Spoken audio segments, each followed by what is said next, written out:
নমস্কাৰ আপুনি চাই আছে দুপৰৰ সংবাদ মই জয়ন্ত মাধৱ গোস্বামী আৰম্ভণিতে জনাইছো এটা বিগ ব্ৰেকিং নিউজ অসমীয়ালৈ অৰুণাচলী দুৰ্বৃত্তৰ নিৰ্বিচাৰ গুলীচালনা অৰুণাচলী দুৰ্বৃত্তৰ গুলীত আহত হ'ল 8 জনকৈ অসমীয়া অসম অৰুণাচল সীমান্তৰ মিংমাং বদতিত এই গুলীচালনাৰ ঘটনা সংঘটিত হৈছে সীমান্তত বেদখল কৰিছিল অৰুণাচলী দুৰ্বৃত্তই অসমীয়া লোকে বেদখলৰ বিৰোধিতা কৰাৰ বাবে গুলীচালনা আহত সঞ্জয় তায়ুং দুৰ্গেশ্বৰ পাটৰ ৰোহিত দলে নাগৰাজ দলে আহত হৈছে পামে পেগু উৎপল দলে জান দলে আৰু বিজ্ঞেশ্বৰ পাতি নামৰ 8 জনকৈ অসমীয়া ইয়াকে লৈ তীব্ৰ চাঞ্চল্য বিৰাজ কৰিছে তীব্ৰ উত্তেজনাই বিৰাজ কৰিছে সীমান্তত য'ত নেকি নিজৰ ভূমিতে অসমীয়া সুৰক্ষিত নহয় অসমীয়াই নিৰাপত্তাহীনতাত ভুগিবলগীয়া হ'ল অৰুণাচলী দুৰ্বৃত্তই সন্ত্ৰাস চলালে বেদখলত বাধা প্ৰদান কৰিছিল অসমীয়াই আৰু তাতেই অস্ত্ৰধাৰী দুৰ্বৃত্তই গুলীচালনা কৰে অসমীয়া লোক কেইজনে বেদখলৰ বিৰোধিতা কৰিছিল অস্ত্ৰধাৰী দুৰ্বৃত্তই অসমৰ ভূমিত প্ৰৱেশ কৰি অবৈধ দখলৰ চেষ্টা চলাইছিল আৰু ইয়াতেই বাধা প্ৰদান কৰিছিল আৰু তাতেই অস্ত্ৰধাৰী দুৰ্বৃত্তই গুলীচালনা কৰে অৰুণাচলী দুৰ্বৃত্তৰ গুলীত আহত হোৱা কেইজনৰ নাম আমি জনাইছো সঞ্জয় তায়ুং দুৰ্গেশ্বৰ পাটৰ ৰোহিত দলে নাগৰাজ দলে পামে পেগু উৎপল দলে জান দলে আৰু বিজ্ঞেশ্বৰ পাতিৰ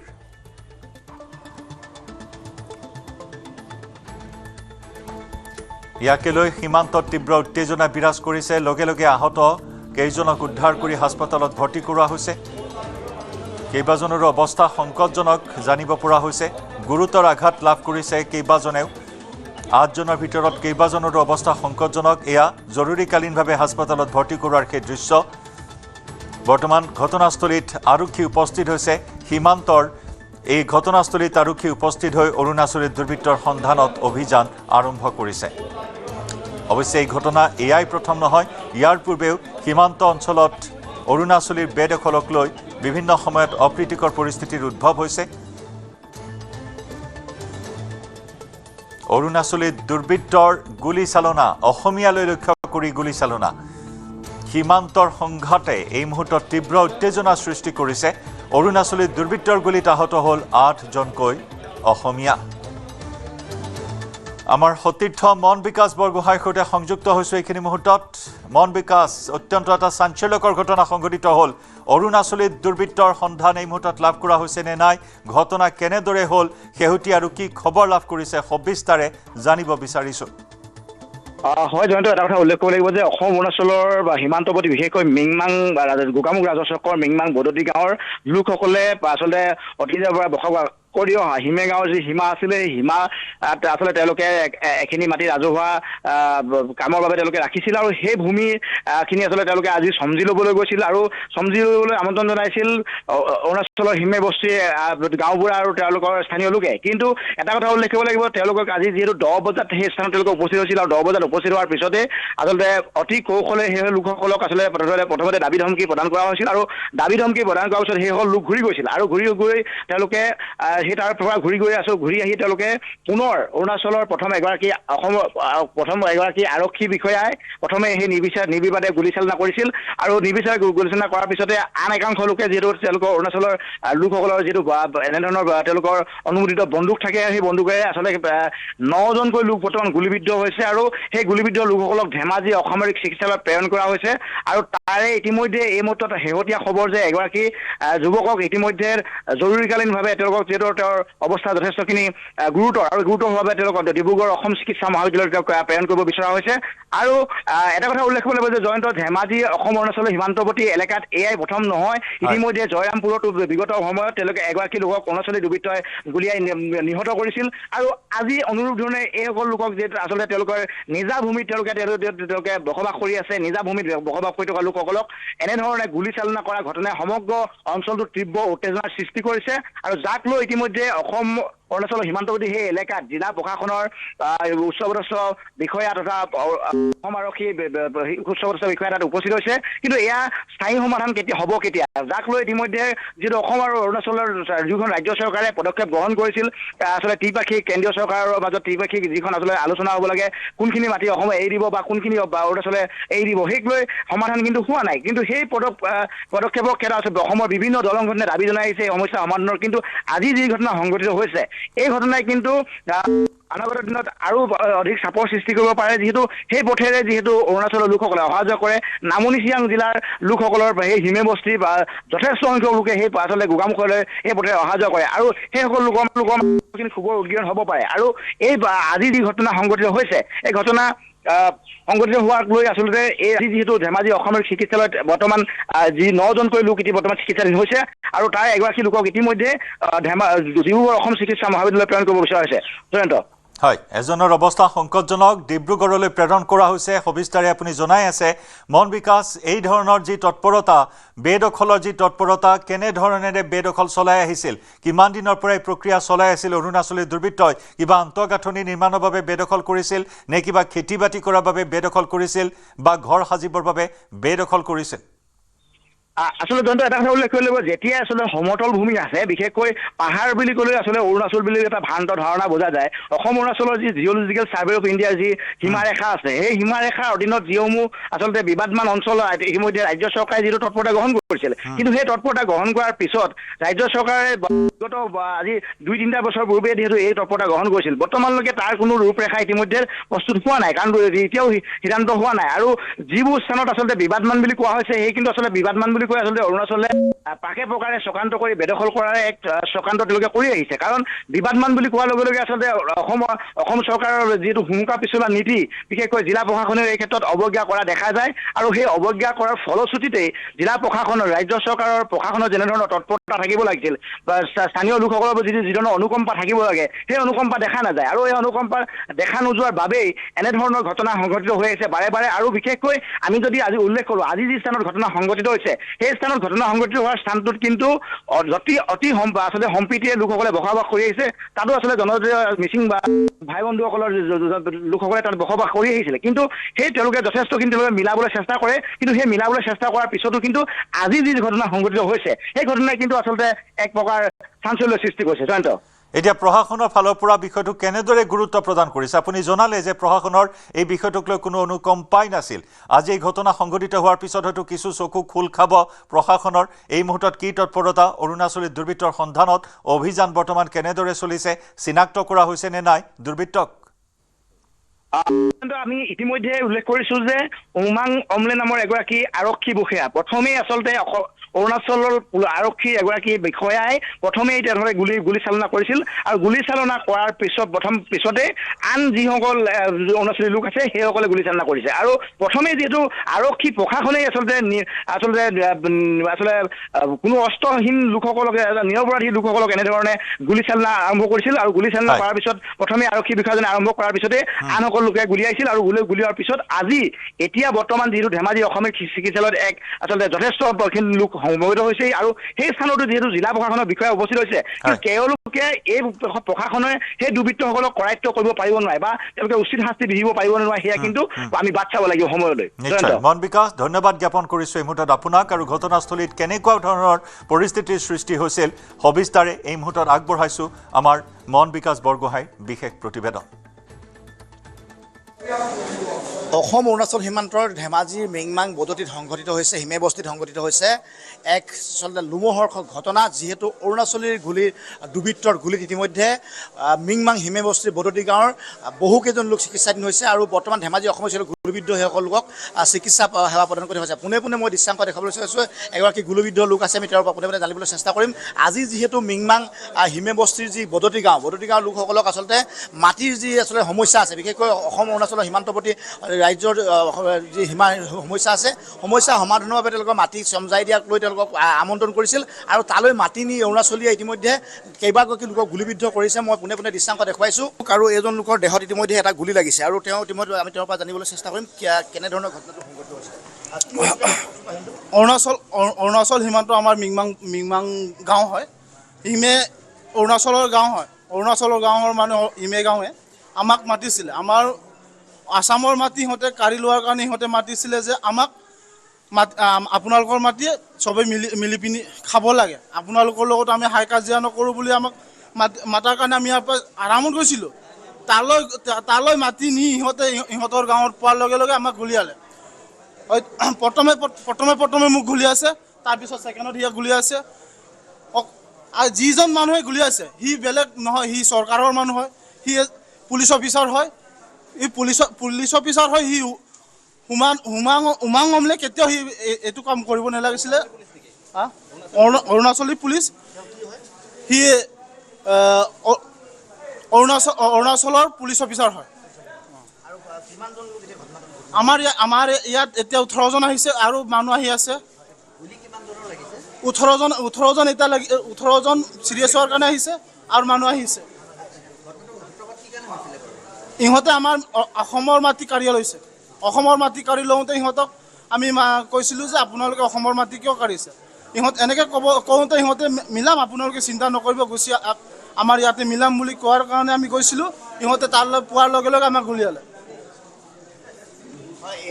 এজন লোক তেওঁৰ দেহত ইতিমধ্যে ভৰিৰ কৰঙত এটা গুলি গুলিবিদ্ধ হৈছে আন এগৰাকী লোকৰ যুৱকৰ ইতিমধ্যে 3টাকৈ দেহত গুলি লাগিছে মই দৃশ্যাংশত দেখুৱাইছোঁ আৰু এটা কথা উল্লেখ কৰিব লাগিব যে মিংমাঙৰ বদতি গাঁৱৰ লোকসকলক তেওঁলোকৰ তালৈ মতা হৈছিল আৰু তেওঁলোকক মাতি আচলতে তেওঁলোকৰ যিসমূহ ভূমি আছিল সেই তেওঁলোকৰ দখলীকৃত ভূমিসমূহ তেওঁলোকক যাতে মোকাবিলা কৰি সমজাই দিয়ে সেই কথাক লৈ তেওঁলোকক মাতা হৈছিল কিন্তু পৰৱৰ্তী সময়ত কিন্তু তেওঁৰ সেই লোকজনক ঘটনাটোক লৈ পিনি আচলতে এক সূত্ৰপাত হৈছে তেওঁলোকে স্বতঃস্ফভাৱে তেওঁলোকে গুলিয়াই দিছে মাটিৰ ইমাটো খেলি মেলি হৈ থাকে সেইকাৰণে মানে ইহঁতৰ গাঁওবুঢ়া আৰু আমাৰ গাঁওবুঢ়াই কাকবৰ লৈ মানে ইমাটো মিলাব কৈছিলোঁ এই মিলাব যাওঁতে মানে ঘটনাটো হৈছে বাৰম্বাৰ ইহঁতক মিলাবলৈ কয় কিন্তু ইহঁতে অজুহাত দেখুৱাই মানে সদায় নিমিলোৱাকৈ মানে এনেও কিবা পাৰ কৰি দিয়ে মহিলা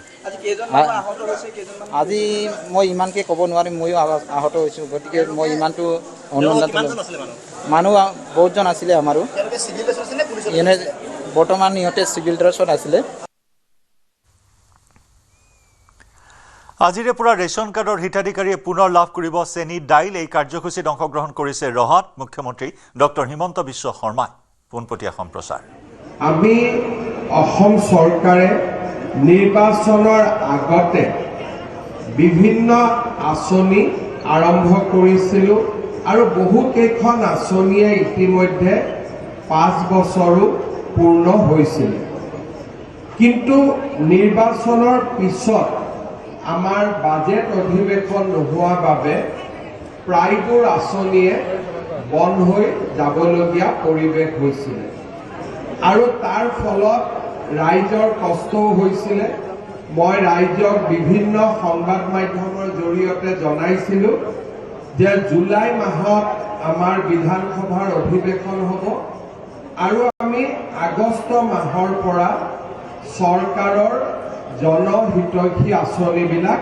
আৰম্ভ কৰিম 1 আগষ্ট তাৰিখে আমি অৰুণোদয় আঁচনি পুনৰ আৰম্ভ কৰিলোঁ 6 আগষ্ট তাৰিখৰ পৰা আমি নিযুত বাবু আৰু নিযুত মইনা আঁচনি আমি আৰম্ভ কৰিলোঁ আৰু আজি আমি ৰহা সমষ্টিৰ পৰা আমাৰ সুলভ মূল্যৰ মচুৰ দালি আৰু চেনি বিতৰণৰ কাৰ্যসূচীটো আমি আৰম্ভ কৰিবলৈ ইয়াত সমবেত হৈছোঁ আমি বৰ্তমান আপোনালোকক নিমখটো দিব পৰা নাই কিবা এটা কাৰিকৰী অসুবিধাৰ বাবে কিন্তু কিছুদিনৰ ভিতৰতে আপোনালোকে দালি চেনি আৰু লগত নিমখটো আপোনালোকে পোৱা আৰম্ভ কৰিব আজি আমি আপোনালোকক দালি আৰু চেনিৰে এই কাৰ্যসূচীটো আমি আৰম্ভ কৰিছোঁ এতিয়াৰ পৰা প্ৰতি মাহৰ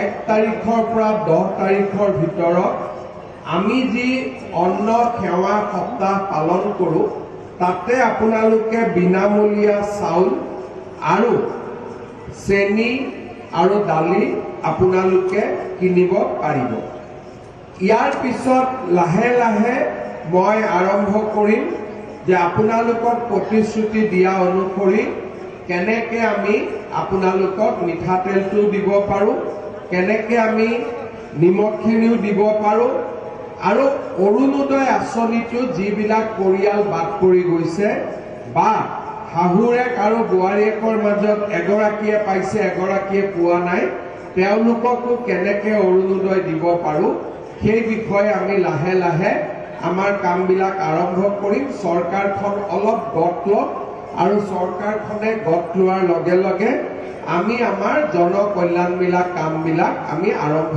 কৰিব পাৰিম। এইবাৰ চৰকাৰ গঠন কৰাৰ পিছতে আমি উজনিত যিটো বান পৰিস্থিতিৰ সন্মুখীন হ'বলগীয়া হ'ল, তাৰ বাবে আমাৰ বহুত কষ্ট আৰু পৰিশ্ৰম সেইটো ফালে আমি লৈ যাবলগীয়া হোৱা বাবে আমি বহুখিনি কাম অলপ পিছ পৰি গৈছে। কিন্তু এতিয়া বান পৰিস্থিতি লাহে লাহে খাম কাটিছে আৰু আমি চৰকাৰখনে আপোনালোকক প্ৰতিশ্ৰুতি দি যোৱা অনুসৰি বিভিন্ন নতুন নতুন উন্নয়নমূলক আঁচনি আমি হাতত ল'ব আৰম্ভ কৰিম আৰু আমি আপোনালোকৰ আশা আকাংক্ষাসমূহ পূৰণৰ বাবে আমি আগবাঢ়ি যাম। আজি আপোনালোকক আমি জনাবলৈ পাই ভাল পাইছোঁ যে আমি যি বিনামূলীয়া চেনি বা আমাৰ বিনামূলীয়া চাউল সুলভ মূল্যত আমি চেনি বা দালি দিওঁ, ই অসমৰ 70 লাখ পৰিয়ালক সামৰি লয় আৰু 2,11,11,645 গৰাকী ব্যক্তি এই আঁচনিৰ পৰা উপকৃত হয়। মই অলপ আগতে আমাৰ বিভাগক সুধিছিলোঁ যে নগাঁও জিলাত কিমান পৰিয়াল এই আঁচনিৰ পৰা উপকৃত হয়। তেওঁলোকে মোক জনাইছিলে যে নগাঁৱত 3,85,299টা পৰিয়াল এই আঁচনিৰ পৰা উপকৃত হয় আৰু প্ৰায় 15,83,080 গৰাকী ব্যক্তিয়ে এই আঁচনিৰ পৰা লাভ পাবলৈ সক্ষম হয়। আমাৰ ৰহা সমষ্টিত 61,614টা পৰিয়াল এই আঁচনিৰ পৰা উপকৃত হয় আৰু 2,36,000 ব্যক্তি এই আঁচনিৰ পৰা উপকৃত হয়। আমাৰ ৰহা সমষ্টিত 356খন ফেয়াৰ প্ৰাইজ শ্বপ আছে আৰু নগাঁও জিলাত 1797টা আমাৰ ফেয়াৰ প্ৰাইজ শ্বপ আছে। এই আঁচনিখন ৰূপায়ণ কৰাৰ ক্ষেত্ৰত আমাৰ সমবায় সমিতি আৰু ফেয়াৰ প্ৰাইজ শ্বপসমূহে যথেষ্ট গুৰুত্বপূৰ্ণ ভূমিকা পালন কৰে। মই তেখেতসকলকো আজিৰ এই দিনটোত এই আঁচনিখনত সহযোগিতা কৰাৰ বাবে ধন্যবাদ আৰু কৃতজ্ঞতা আগবঢ়াইছোঁ। আমাৰ প্ৰধানমন্ত্ৰী ডাঙৰীয়াই আমাক বিনামূলীয়াকৈ চাউল দিয়ে। ৰাজ্য চৰকাৰখনে অৰুণোদয়ৰ পৰা সুলভ মূল্যত চেনি দালি, নিযুত মইনা, নিযুত বাবু, আমাৰ 5 লাখ টকালৈকে চিকিৎসা সাহায্য বিভিন্ন আঁচনি আমি ৰূপায়ণ কৰি আহিছোঁ আৰু আহিবলগীয়া দিনবিলাকত আমি দুখীয়া দৰিদ্ৰ মানুহক ইয়াতকৈও বেছি সহায় কৰিবৰ বাবে আমি যত্নপৰ হৈ থাকিম। আঁচনিখনৰ সমান্তৰালভাৱে মই আজি আৰু দুটা কথা ক'ব খুজিছোঁ। ইলেকশ্যনৰ পিছত মই ৰহা সমষ্টিত প্ৰথমবাৰৰ বাবে আহিছোঁ। ৰহা ৰাইজক মই ধন্যবাদ জনাইছোঁ যে আপোনালোকে আমাৰ শশীকান্ত দাসক পুনৰ এবাৰ বিজেপিৰ বিধায়ক হিচাপে নিৰ্বাচিত কৰি প্ৰেৰণ কৰিছে। ৰহা সমষ্টিত ইলেকশ্যনৰ সময়ত মই বহুকেইটা ঘোষণা কৰি থৈ গৈছিলোঁ। আপোনালোকক মই প্ৰতিশ্ৰুতি দিছোঁ যে অহা 5 বছৰত ৰহা সমষ্টিৰ উন্নয়নৰ কাৰণে আমি বহুত কাম কৰিম আৰু আপোনালোকৰ যিমান আশা আৰু আকাংক্ষা আছে তাক আমি নিশ্চিতভাৱে পূৰণ কৰিম। ৰহাত ষ্টেডিয়ামৰ পৰা কেইবাটাও প্ৰতিশ্ৰুতি মই দি থৈ গৈছিলোঁ। মোৰ গোটেই প্ৰতিশ্ৰুতিবোৰ লিখা আছে আৰু এটা এটাকৈ মই গোটেই প্ৰতিশ্ৰুতিবোৰ বাস্তৱত ৰূপায়িত কৰিম আৰু আমাৰ ৰহা সমষ্টিক উন্নয়নৰ পথত আমি আগুৱাই লৈ যাম। আজি মই দীঘলীয়াকৈ ক'ব খোজা নাই, কাৰণ আপোনালোক সকলোৱে জানে যে আমাৰ অসমবাসী ৰাইজৰ এইবাৰ মনটো বহুত বেয়া হৈ আছে উজনিৰ বানপানীৰ কাৰণে। সেইবাবে আমি অতি অনুষ্টুপীয়া কৰি আজিৰ সভাখন আয়োজন কৰিছোঁ। অন্যথাই আমি বহুত ভাল কৰি আৰু ডাঙৰ কৰি সভাখন কৰিব পাৰিলোহেঁতেন, কিন্তু আজি আমি মাত্ৰ আঁচনিখন আৰম্ভ কৰি দিব খুজিছোঁ। পিছত মই ৰহালৈ আকৌ আহিম, বিশেষকৈ আমাৰ জোঙাল বলহু গড়ৰ আঁচনিটো উদ্বোধন কৰিবৰ বাবে।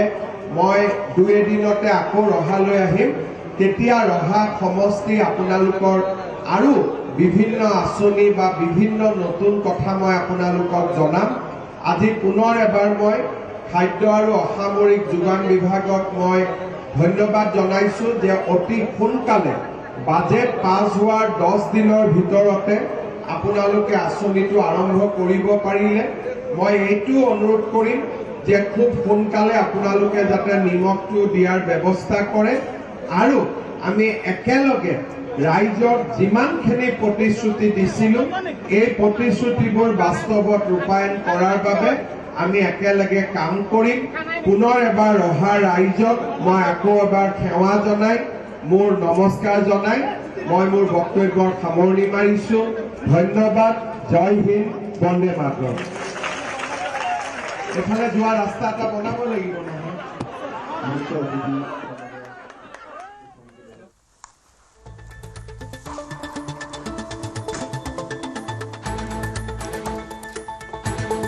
আৰু মুখ্যমন্ত্ৰী ডক্টৰ হিমন্ত বিশ্ব শৰ্মাই হিতাধিকাৰীৰ বাবে পুনৰ চেনি দাইল বিনামূলীয়াকৈ মুকলি কৰাৰ এই আঁচনি শুভাৰম্ভণি কৰিলে ৰহাৰ পৰা য'ৰ পৰা ৰাজ্যত 70 লাখৰো অধিক হিতাধিকাৰী উপকৃত হ'ব আজি মুখ্যমন্ত্ৰী ডক্টৰ হিমন্ত বিশ্ব শৰ্মাই শুভাৰম্ভণি কৰিলে সুলভ মূল্যৰ দাইল আৰু চেনি প্ৰদান কাৰ্যসূচী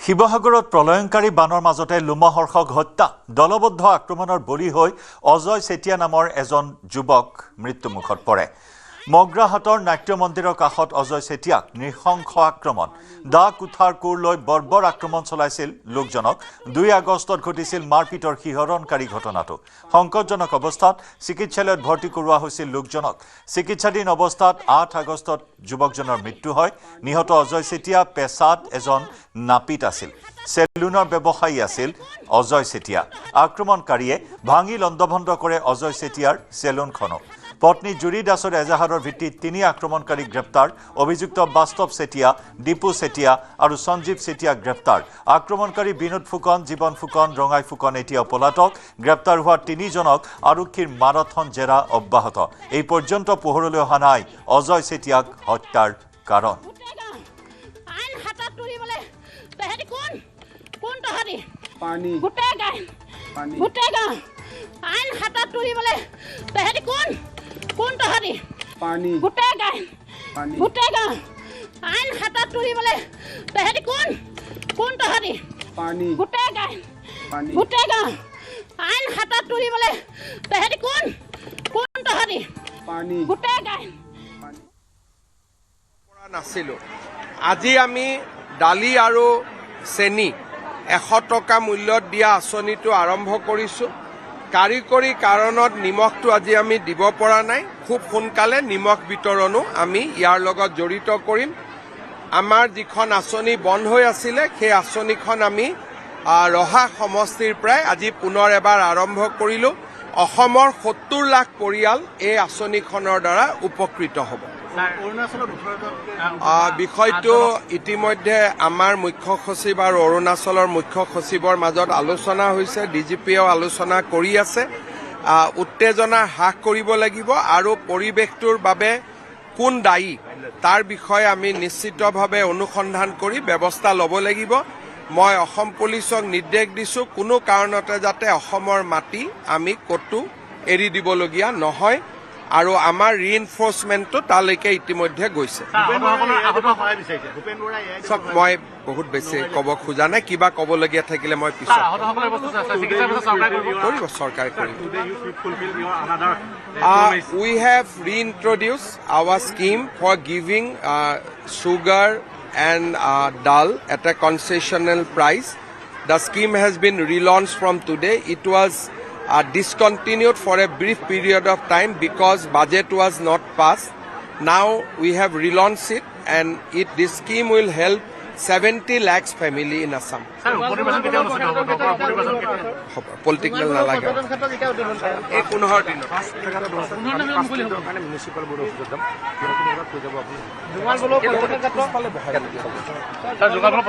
হ'ব মই মানুহ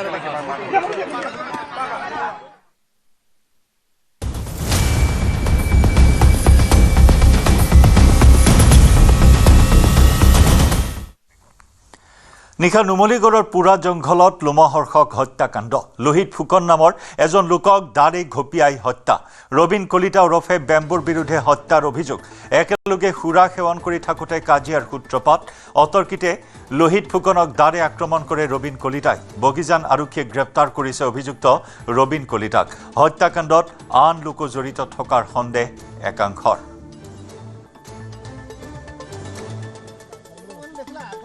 ইয়াৰ জামিনৰ ভিতৰত যেতিয়া কাটিছে ইয়ে কাটিব লাগিব কোনে কাটিব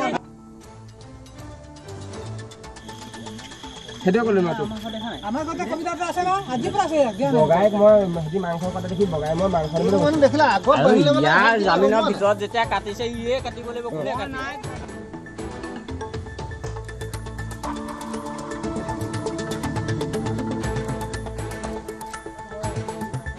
মই ল'ৰাটোৱে ফোন কৰিলে মানে মমা ল'ৰাটোৱে যে এনেকৈ মমাক এই বাবা কাটি পেলি পেলাই থৈছে ইমান দেৰি ঘৰলৈ যোৱা নাই বিচাৰি আহিছিলোঁ মানুহে ঘৰত কাটি পেলাই থৈছে তহঁতি আহচোন তাৰপৰা গৈছোঁ মানুহৰ ঘৰত চোতালত পৰি আছে মানুহটোৰা তাৰপৰা পৰি আছে চালোগৈ তেতিয়া আমি এনেকৈ এতিয়া মেডিকেল লৈ আহিছোঁ তো মেডিকেলততো এতিয়া ডাক্তৰে নাই বুলি কৈছে তাৰপৰা যিজন মানুহে কাটি আছে মানুহজন ভিতৰত সোমাই আছে তাৰপৰা আমি গাঁৱৰ মানুহ আমি চালোঁ ভিতৰত সোমাই পিনি তেখেতকো উলিয়াই আনিলোঁ উলিয়াই দাখন তেখেতৰ ঘৰত পাইছোঁ এতিয়া এজন নামটো ৰবীন কলিতা তেখেতৰ নামটো যিজনে মানুহক ৰবীন কলিতা মানে আৰু লগত আৰু আছে এই মই যেতিয়া মাত আছিলে তেতিয়া আমি সুধিছিলোঁ আৰু দুজনমানৰ নাম ক'লে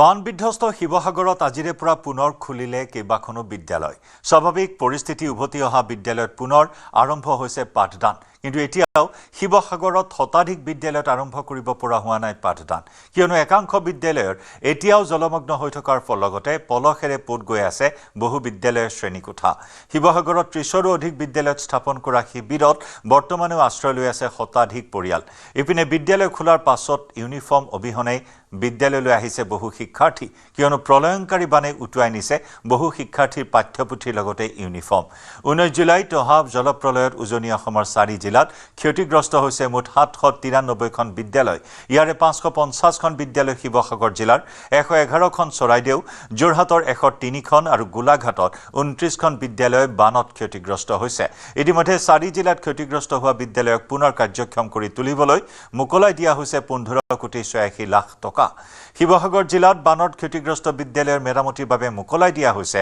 11 কোটি টকা চৰাইদেউৰ বানত ক্ষতিগ্ৰস্ত বিদ্যালয়ৰ বাবে 2,22 লাখ টকা যোৰহাটৰ বান বিধ্বস্ত বিদ্যালয়ৰ বাবে 2,06 লাখ টকা আৰু গোলাঘাটৰ বাবে 58 লাখ টকা মোকলাই দিছে চৰকাৰে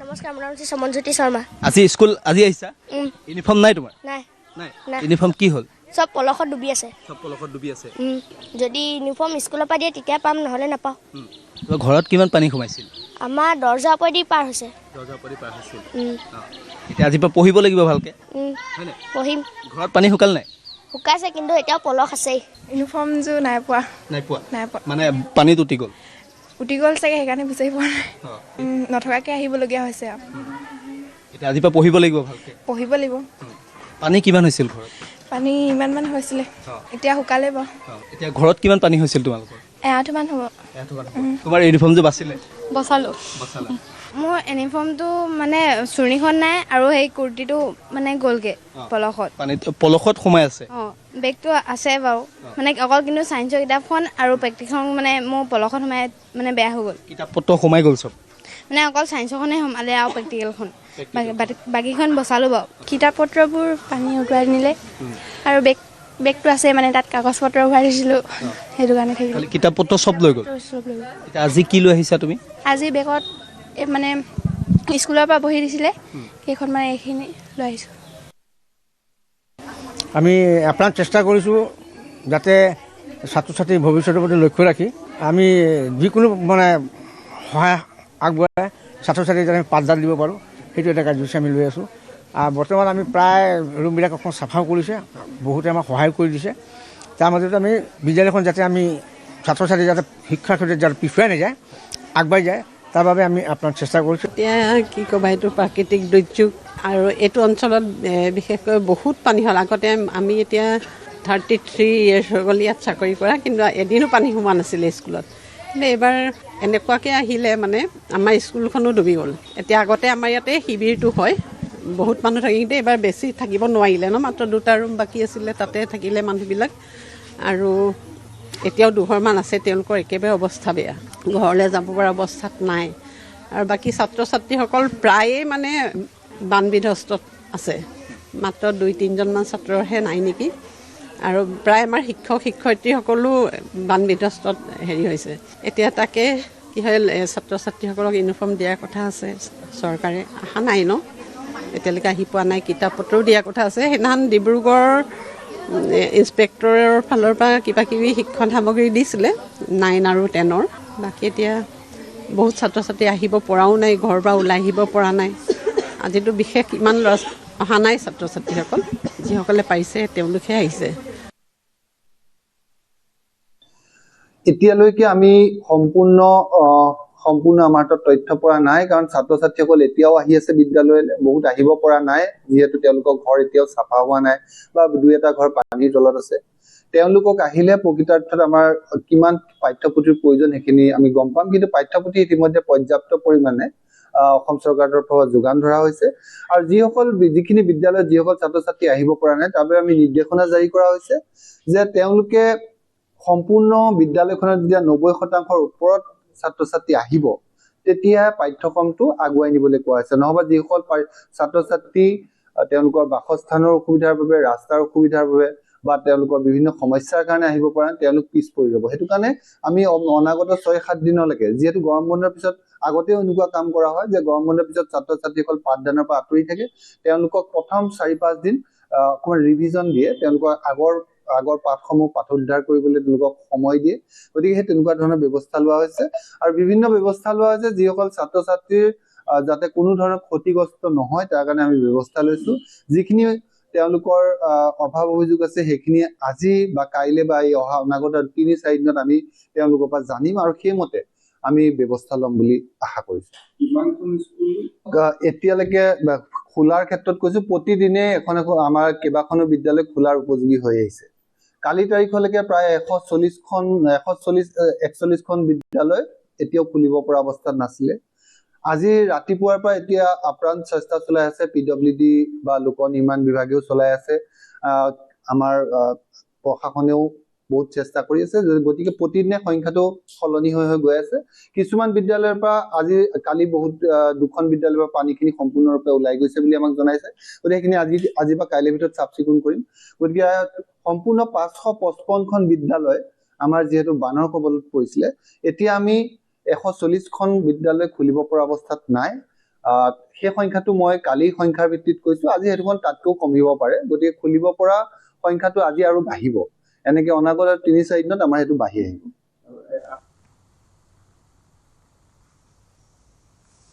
সদ্য সমাপ্ত কমনৱেলথ গেমছত পদকজয়ী দেশৰ এথলীটসকলৰ সৈতে মত বিনিময় কৰিলে দেশৰ প্ৰধানমন্ত্ৰী নৰেন্দ্ৰ মোদীয়ে। লোক কল্যাণ মাৰ্গৰ প্ৰধানমন্ত্ৰীৰ আৱাসতে পদকজয়ী এথলীটৰ মনৰ বতৰা লয় প্ৰধানমন্ত্ৰী মোদীয়ে।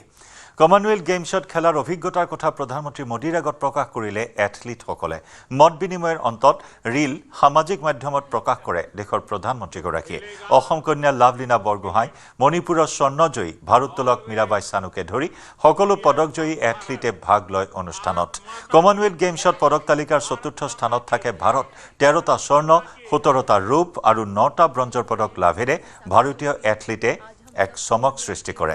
সকলোকে অভিনন্দন জনায় প্ৰধানমন্ত্ৰী নৰেন্দ্ৰ মোদীয়ে। हेलो फ्रेंड्स, दिस इज साक्षी चौधरी। आज हम सब कॉमनवेल्थ गेम्स मेडलिस्ट को हमारे ऑनरेबल PM सर ने बुलाया है और हमें बहुत ही प्राउड फील हो रहा है इस बात पर। हमें इनसे मिलके बहुत ही अच्छा लगा। ये बहुत ही हम्बल है। सर आप कुछ बोले? जो खेलेगा वो खिलेगा। Always cheer for Bharat. Bharat Mata की, भारत माता की, भारत माता की। 10-12 सालों के आप लोगों के पुरुषार्थ के कारण, भारत को लगातार विजय दिलाने के आपके प्रयासों के कारण और उत्तरोत्तर सफलता में नई ऊंचाइयां पार करने की परंपरा के कारण जो काम शायद हम स्कूलों में जाके कहें कि नहीं भी खेलना चाहिए, ये करना चाहिए, वो काम स्कूलों में जाकर के हम कर सकते थे, उससे ज्यादा आपका मेडल उनको इंस्पायर करता है। तुमने मुझे वादा किया था पिछली बार कि तुम्हारी दोनों बेटियां खिलाड़ी बन जाएगी। हाँ जी, अभी वे उम्र की छोटी है, अगले कॉमनवेल्थ में एक घर में 3 मेडल ला के दिखाएंगे। पक्का?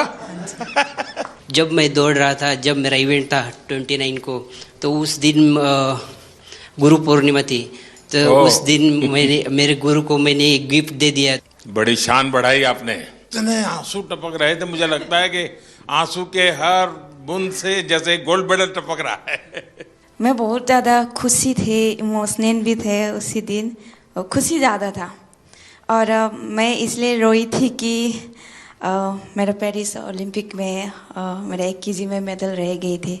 और एक प्लेयर्स की लाइफ में क्या क्या हमको फेस करना पड़ता है, तो ये 4 साल के अंदर मैं कितना क्या क्या कुछ मैंने फेस किया था। हर टाइम इंजरी ही चल रहे थे और फैमिली प्रॉब्लम वो सब हो रहा था, तो बहुत मुश्किल से मैं ये 4 साल फेस किया था। तो वो सब जब पोडियम में जब मैं खड़ी थे सर, और हमारी जो फ्लैग ऊपर जाते हैं और हमारे नेशनल एंथम जब बजते हैं, तो सर हम रुक नहीं सकते सर, अपना आप आंसू निकलते हैं। वो बहुत बहुत बढ़िया। आपके इस अचीवमेंट को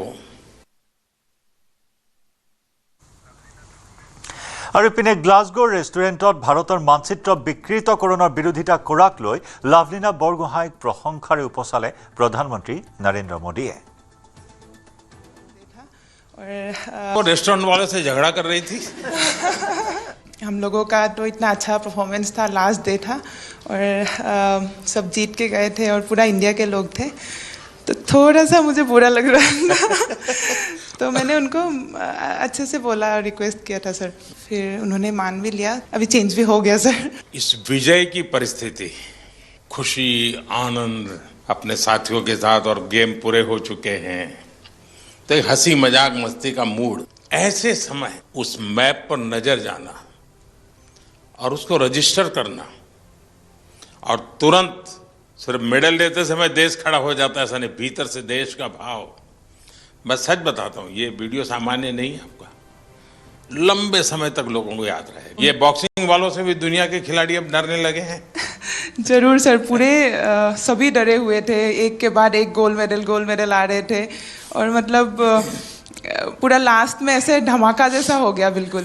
जिस तरीके से हम लोगों को सपोर्ट मिल रहा है, हमें बैक टू बैक कंपटीशन मिल रहा है, वो एक बहुत बड़ी बात है। और हमारे जितने भी यंग एथलीट हैं वो लोग सभी जैसे खेलो इंडिया स्कीम से आए हुए हैं और ये एक बहुत बड़ा चेंजेस ला रहा है पूरे स्पोर्ट्स में ही। तो रेस्टोरेंट लगातार तीसरी बार देश को मेडल दिलवाया है, बहुत आशीर्वाद बेटा।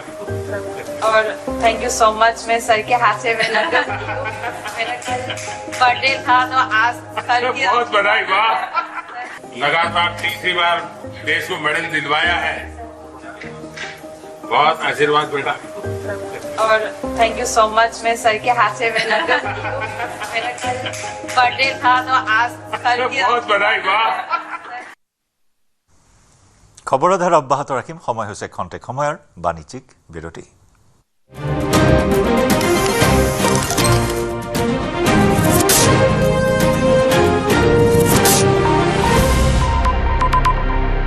अक्कर बक्कर बम्बे बो ঘৰত কোনটো টিএমটি লগাইছে? মাইথন ষ্টিল। আপোনাৰ ওপৰত ট্ৰাষ্ট কৰিব পাৰি। ওকে। ষ্ট্ৰং মানে মাইথন ষ্টিল। এয়া নিউজ 18 নেটৱৰ্ক। আপুনি চাই আছে নিউজ 18 অসম নৰ্থ ইষ্ট, সঠিক সময়ত শুদ্ধ খবৰ। যোৱা 19 জুলাই পলায়নকাৰী বানৰ পিছৰে পৰা আমি বিভিন্ন স্থানলৈ গৈছোঁ আৰু প্ৰতিটো স্থানতে আমি লগ পাইছোঁ বিভিন্নজন সাহসী লোকক। আৰু আমি আজি উপস্থিত হৈছোঁহি চন্তক জালুকনীৰ চাওৰা গাঁৱত। আৰু এই চাওৰা গাঁৱৰো বহুকেইজন ব্যক্তিয়ে এই স্থানৰ লোকসকলক बक्कर बक्कर बम्बे बो ঘৰত কোনটো টিএমটি লগাইছে माइथन स्टील আপোনাৰ ওপৰত ট্ৰাষ্ট কৰিব পাৰি ओके ষ্ট্ৰং মানে মাইথান ষ্টীল কি ঘটিল আজিৰ দিনটো ৰাজ্য তোলপাৰ লগোৱা ঘটনা দেশৰ সকলো খবৰ ৰাজ্যৰ জ্বলন্ত পৰিৱেশ পৰিস্থিতি ৰাজনীতিৰ সূক্ষ্ম বিশ্লেষণ পুৱাৰ পৰা নিশালৈ খবৰ আৰু খবৰ দেশৰ সৰ্ববৃহৎ নিউজ নেটৱৰ্ক সঠিক সময়ত শুদ্ধ খবৰ যদি এয়া নিউজ 18 নেটৱৰ্ক আপুনি চাই আছে নিউজ 18 অসম নৰ্থ ইষ্ট সঠিক সময়ত শুদ্ধ খবৰ নুমলীগড়ৰ মৰঙী মৌজাত চতুৰ্থ দিনাও অব্যাহত ধনশিৰি নদীৰ নিপকোষ সৃষ্ট বানৰ তাণ্ডৱ মৰঙীৰ পৰিস্থিতি অধিক জটিল হৈ পৰাৰ লগতে সম্পূৰ্ণৰূপে ছিগি গৈছে নবিল কেন্দুগুৰিৰ মথাউৰি মিঠাম চাপৰি কেন্দুগুৰি জাতিপতি আদি অঞ্চলত জলবন্দী শতাধিক পৰিয়াল ওখ ঠাইলৈ ঢাপলি মেলিছে বানপীড়িত ৰাইজে হয় নিশ্চয়কৈ নিপকোষিষ্ট যি বান সেই বানে নুমলীগড়ত ক্ৰমাৎ জটিল ৰূপ ধাৰণ কৰিছে আৰু আজি চতুৰ্থটো দিনতো দেখা পোৱা গৈছে হুৰাহুৰে বাঢ়িছে ধনশিৰি নদীৰ জলপৃষ্ঠ আৰু ইতিমধ্যে কেন্দুগুৰি আৰু নবিল সংযোগী যি মাথাউৰি আছিলে সেই মাথাউৰিটো সম্পূৰ্ণৰূপে ছিঙি নিছে আৰু তাৰ পিছতেই দেখা পোৱা গৈছে মৰঙী মৌজাৰ কেন্দুগুৰি মিঠাম চাপৰি যিসমূহ গাঁও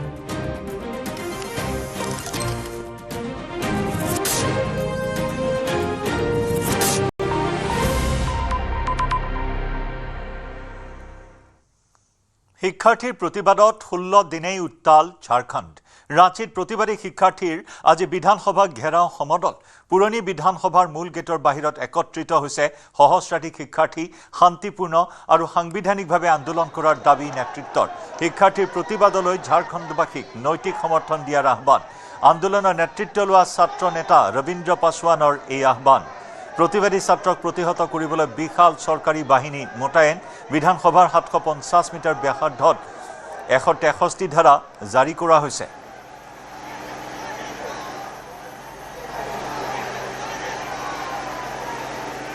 এয়া 16 দিন ধৰি উত্তাল ঝাৰখণ্ড শিক্ষাৰ্থী প্ৰতিবাদ ৰাজপথত ছাত্ৰ সমাজৰ নিৰবিচ্ছিন্ন প্ৰতিবাদ অব্যাহত আছে নিযুক্তি কেলেংকাৰীক লৈ ছাত্ৰ সমাজ জাগ্ৰত হৈছে চৰকাৰৰ বিৰুদ্ধে সৰব শিক্ষা বিভাগৰ বিৰুদ্ধে সৰব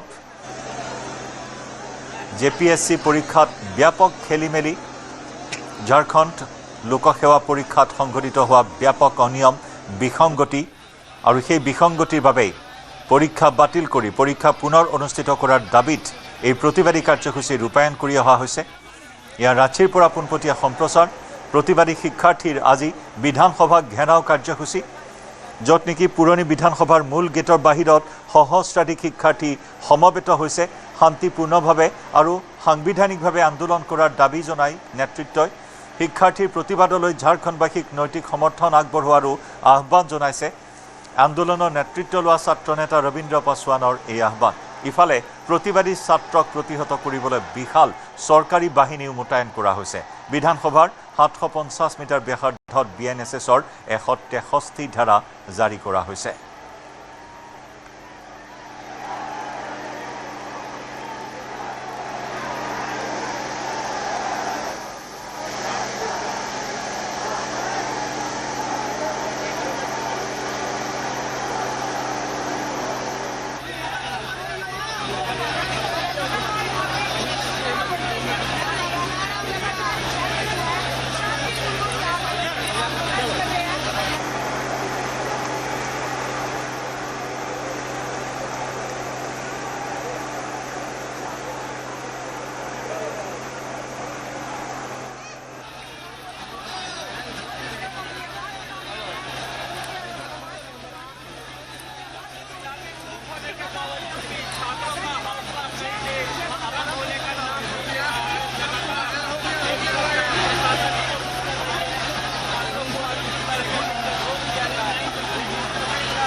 বান বিভীষিকাৰ মাজতো সোণ হৈ উজলিল যোৰহাটৰ জানমণি জলপ্ৰলয়ৰ মাজতে মথাউৰিৰ ওপৰত মাত্ৰ 3 দিন অনুশীলন কৰি ৰাষ্ট্ৰীয় কাৰাটে চেম্পিয়নশ্বিপত স্বৰ্ণ জয় কৰি অসমলৈ গৌৰৱ কঢ়িয়াই আনিলে জানমণি কোঁৱৰে কিন্তু আজিও ভোগদৈ নৈৰ বাঢ়নি পানীত বুৰ গৈ আছে জানমণিৰ ঘৰ মথাউৰিৰ ওপৰত এখন ত্ৰিপাল তলি অস্থায়ী আশ্ৰয় শিবিৰত দুৰ্বিষহ দিন অতিবাহিত কৰিছে যোৰহাটৰ মজিয়াভেটিৰ জানমণিৰ পৰিয়ালে দিল্লীত অনুষ্ঠিত ৰাষ্ট্ৰীয় কাৰাটে চেম্পিয়নশ্বিপত জানমণিয়ে ভাগ লোৱাত হেঙাৰ হৈ পৰিছিল প্ৰলয়ংকাৰী বান কিন্তু সেই সময়ত জানমণিক সহায় কৰিবলৈ আগবাঢ়ি আহিছিল ফিজিক্সৱালাৰ স্বত্বাধিকাৰী অলখ পাণ্ডে আৰু কেন্দ্ৰীয় মন্ত্ৰী পবিত্ৰ মাৰ্ঘেৰিটা অলখ পাণ্ডে আৰু পবিত্ৰ মাৰ্ঘেৰিটাৰ তৎপৰতাত নিজৰ প্ৰতিভাৰে ৰাষ্ট্ৰীয় পৰ্যায়ত স্বৰ্ণ পদক আজৰি পুনৰ বান বিধ্বস্ত নিজৰ ঘৰলৈ উভতিছে জানমণি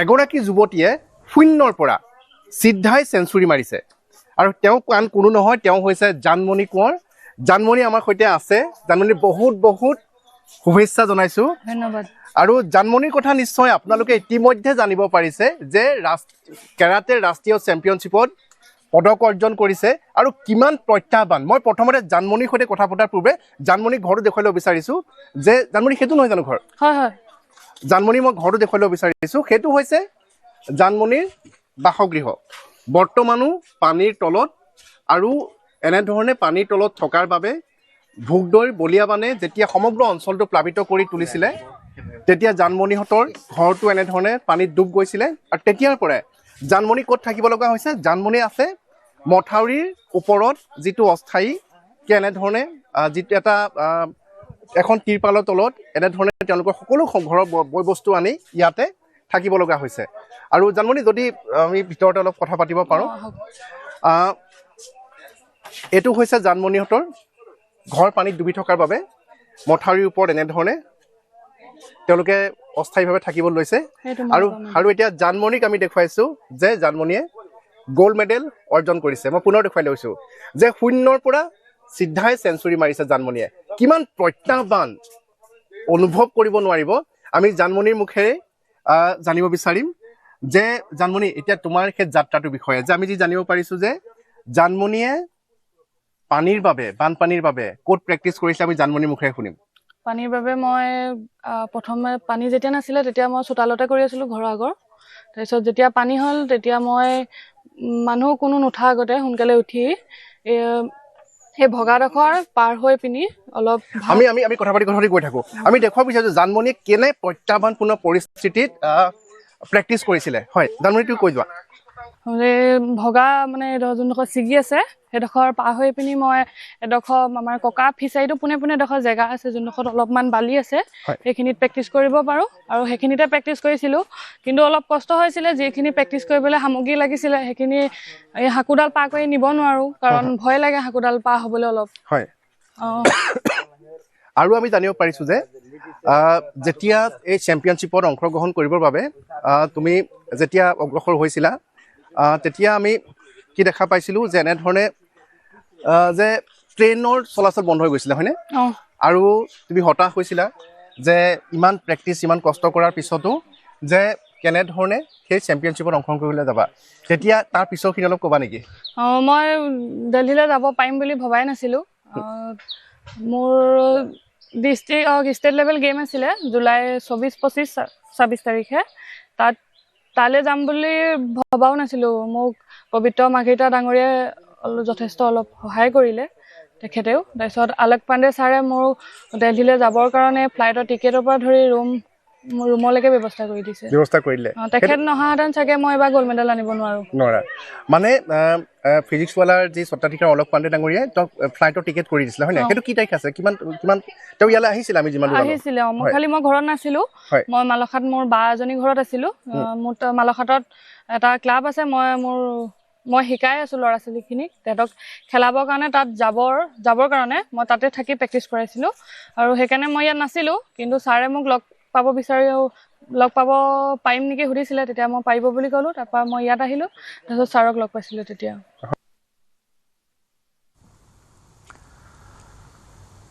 বদৰুদ্দিন আজমলৰ ভৰি চুই সেৱা কৰি সাহায্য ল'লে শিৱসাগৰৰ বানাক্ৰান্ত মহিলাই শিৱসাগৰৰ বানপীড়িতক বদৰুদ্দিন আজমলৰ সাহায্য প্ৰদান দুৰ্দশাগ্ৰস্ত ৰাইজক আৰ্থিক সাহায্য বিতৰণ আজমলৰ শাৰী পতাই মহিলাসকলক বদৰুদ্দিন আজমলে প্ৰদান কৰিলে ধন এই দুৰ্যোগৰ সময়ত কিছু আৰ্থিক সকাহ প্ৰদান কৰিলে বদৰুদ্দিন আজমলে বানপীড়িত ৰাইজক।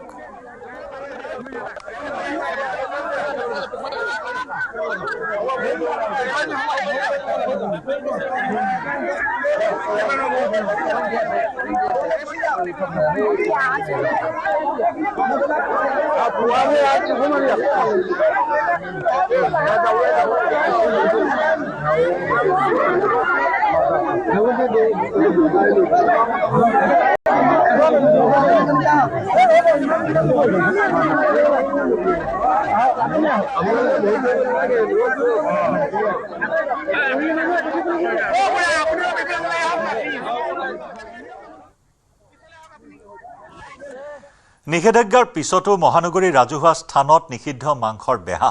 গুৱাহাটীত নিষিদ্ধ মাংসৰ বিৰুদ্ধে আৰক্ষীৰ অভিযান। হাতীগাঁও আৰক্ষীৰ জালত এজন নিষিদ্ধ মাংসৰ ব্যৱসায়ী। মহানগৰীত এটা চক্ৰই দীৰ্ঘদিন ধৰি চলাই আহিছে নিষিদ্ধ মাংসৰ বেহা। জাকিৰ হুছেইন নামৰ এজনৰ নেতৃত্বত চলিছিল এই নেক্সাছ। হাতীগাঁও আৰক্ষীয়ে গ্ৰেপ্তাৰ কৰে চক্ৰটোৰ অন্যতম ৰুহুল আমিনক। অভিযানত ৰুহুল আমিনৰ দোকানৰ পৰা জব্দ কৰা হয় নিষিদ্ধ মাংস। এই চক্ৰটোৱে মহানগৰীৰ একাংশ হোটেলত যোগান ধৰি আহিছিল নিষিদ্ধ মাংস, বহিৰাজ্যলৈ প্ৰেৰণ কৰিছিল নিষিদ্ধ মাংস। অভিযানৰ সময়তে মফিদুল ইছলাম নামৰ আন এজনৰ পলায়ন। লজিষ্টিক সলিউশ্যন নামৰ এটা প্ৰতিষ্ঠানৰ জৰিয়তে বহিৰাজ্যলৈ সৰবৰাহ কৰিছিল নিষিদ্ধ মাংস।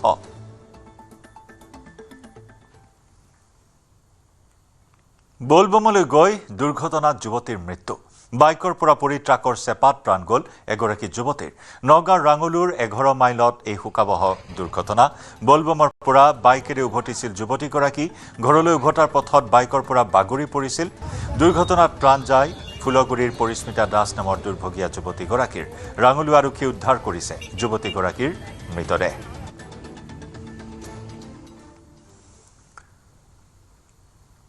নগৰবেৰাৰ খোলাবান্ধাত বিদ্যালয়লৈ ছাত্ৰ ছাত্ৰীৰ বিপদজনক যাত্ৰা। খোলাবান্ধাৰ উত্তৰ চৰৰ কেইবাখনো গাঁৱৰ শ শ ছাত্ৰ ছাত্ৰীয়ে কলৰ ভূৰেৰে অহা যোৱা কৰে বিদ্যালয়লৈ। বিদ্যালয়লৈ এছোৱা পথৰ পাৰ হয় কলৰ ভূৰেৰে, আন এছোৱা যাবলগীয়া হয় একাঠু পৰ্যন্ত পানী গছকি। এনেদৰে পানী পাৰ হোৱাৰ সময়ত প্ৰায়ে সংঘটিত হয় দুৰ্ঘটনা। বছৰটো 6-7 মাহ এনেদৰেই অহা যোৱা কৰে ছাত্ৰ ছাত্ৰীৰ লগতে সমগ্ৰ অঞ্চলবাসীয়ে। সন্তান সম্ভৱা মহিলা আৰু ৰোগীসকলক হাঙিৰে নিবলগীয়া হয় চিকিৎসালয়লৈ। দেশ স্বাধীন হোৱাৰ 79 বছৰ পাৰ হোৱাৰ পাছতো বৰপেটাৰ খোলাবান্ধা অঞ্চলত যাতায়াতৰ নামত এনেদৰে নৰক যন্ত্ৰণা ভোগ কৰিবলগীয়া হৈছে অঞ্চলবাসীয়ে। ছাত্ৰ ছাত্ৰীৰ লগতে সকলোৰে সুবিধা হোৱাকৈ খোলাবান্ধা উত্তৰ চৰত এখন পকী দলং নিৰ্মাণ কৰিবলৈ বিধায়ক আব্দুৰ ৰহিম আহমেদক দাবী জনাইছে ভুক্তভোগী ৰাইজে।